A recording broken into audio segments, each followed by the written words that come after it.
आधार update करने के लिए कौन सा दस्तावेज़ आवश्यक है?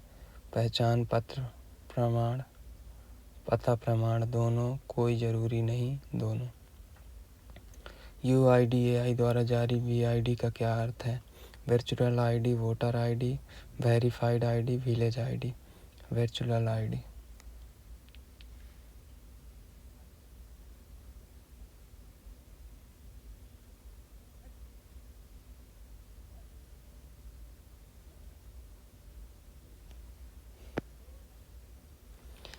VID कितने अंकों का होता है? 10 अंक, 12 अंक, 16 अंक, 8 अंक। 16 अंक का होता है। कौन सा व्यक्ति आधार के लिए आवेदन कर सकता है? केवल भारतीय नागरिक, भारत में रहने वाला कोई भी निवासी, केवल सरकारी कर्मचारी, केवल NRI। भारत में रहने वाला कोई भी निवासी। आधार में डेमोग्राफिक डाटा में क्या शामिल है? नाम, पता, जन्म तिथि, उपरोक्त सभी, उपरोक्त सभी। UIDAI द्वारा जारी आधार की वेबसाइट कौन सी है? www.udai.com, www.udai.government.in, www.aadhaar.in, www.uidai organization, www.uidai.government.in।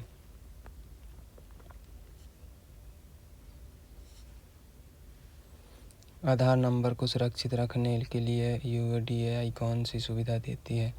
VID, virtual ID, lock online, unlock Aadhaar, मार्कट आधार, उपरोक्त सभी, उपरोक्त सभी। किसी भी आधार केंद्र पर ऑपरेटर के लिए न्यूनतम योग्यता क्या है? 10वीं, 12वीं, स्नातक, 8वीं, 12वीं। आधार कार्ड पर QR कोड में क्या रहता है? आधार नंबर, बायोमेट्रिक जानकारी, दोनों, इनमें से कोई नहीं, दोनों। मास्केट आधार क्या होता है? जिसमें पूरा नंबर छिपा रहता है, जिसमें केवल अंतिम 4 अंक दिखते हैं, जो अवैध होता है, जो अस्थायी होता है, जिसमें केवल अंतिम 4 अंक दिखते हैं। आधार का उपयोग किस काम में नहीं होता है? पहचान में, बैंक खाता खोलने में, परीक्षा प्रवेश पत्र, ड्राइविंग लाइसेंस। ड्राइविंग लाइसेंस जारी करने में अनिवार्य है। UIDAI कॉन्टैक्ट सेंटर नाम क्या है? 1800-300-1947, 1800-200, 1947, 100, अपना B नंबर 1947। आधार अपडेट में कौन सी जानकारी बदली नहीं सकती है? नाम, जन्म तिथि, photo, Aadhaar number. Aadhaar number. eKYC का पूरा नाम क्या है? Electronic non your customer, EC non your customer, electronic key your card, इनमें से कोई नहीं, electronic know your customer. AU का पूरा नाम क्या है? आधार यूज़र एजेंसी है, authority user agency, Aadhaar utility application, authority user agency, B number. तो please guys like, comment, subscribe ज़रूर करें, शेयर करें। मैं डेली अपलोड करूँगा वीडियो। टाइम है मेरा वीडियो अपलोड करने का 5 बजे शाम को है। तो मेरी वीडियो को लाइक, कमेंट ज़रूर करें, शेयर करें, स्टडी चैनल को फॉलो ज़रूर करें। Thank you.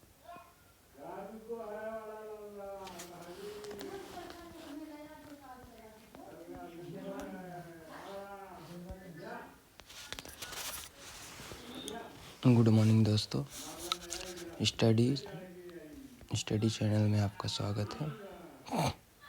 आज अपन पढ़ने वाले हैं DRA डेबिट रिकवरी, बैंकिंग का ऋण से संबंधित।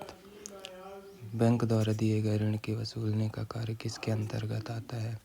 बैंक मैनेजर, ऋण अधिकारी, recovery agent, cashier, recovery agent के पास। DRA परीक्षा किस संस्था द्वारा नियंत्रित की जाती है? NABARD द्वारा, RBI और BF द्वारा, SEBI द्वारा, IRDI द्वारा। अपना आंसर है B, RBI और BF द्वारा। NPA का अर्थ है non performing asset, national payment authority, non payment account, new policy arrangement. अपना आंसर नॉन परफॉर्मिंग एसेट।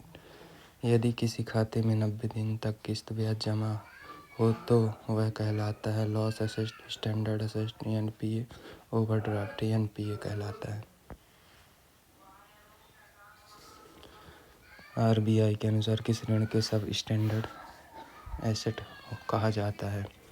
90 दिन से 12 माह तक का एनपीए, 12 माह से अधिक का एनपीए, पूरी तरह वसूली योग्य ऋण। उपरोक्त में से कोई नहीं। 90 दिन से 12 माह तक का एनपीए। ग्राहक अधिकारी एवं केवाईसी। केवाईसी का पूरा नाम क्या है? Non your customer keep your cash, non your company keep your credit, non your customer. Correct answer. ग्राहक से वसूली करते समय एजेंट को सबसे पहले क्या करना चाहिए? डराना चाहिए, कानूनी प्रक्रिया, सम्मानपूर्वक बातचीत करना चाहिए, धमकी देना चाहिए। सम्मानपूर्वक बातचीत करना चाहिए। यदि ग्राहक ऋण चुकाने में असमर्थ है तो बैंक कौन सा विकल्प दे सकता है? Settlement, rescheduling, one time settlement, उपरोक्त सभी। रिकवरी एजेंट को किस आचार संहिता का पालन करना होता है? बैंक की आचार संहिता, आरबीआई का fair practice code, SEBI code, BF code, RBI का fair practice code. Recovery agent ग्राहक से वसूली के लिए किस समय कॉल कर सकता है? सुबह 7 से 9 बजे, रात 12 बजे, कभी नहीं, केवल कार्य दिवसों में, सुबह से 7, रात 9 बजे तक। सरफेसी एक्ट कब लागू हुआ था? 1991, 2002 में, 2000 में, 2005 में, 2002 में। सरफेसी एक्ट का मुख्य उद्देश्य क्या है? बीमा वसूली, बीमा कोर्ट मदद की संपत्ति वसूली, शेयर मार्केट नियंत्रण, टैक्सी वसूली, बिना कोर्ट की मदद से संपत्ति की वसूली।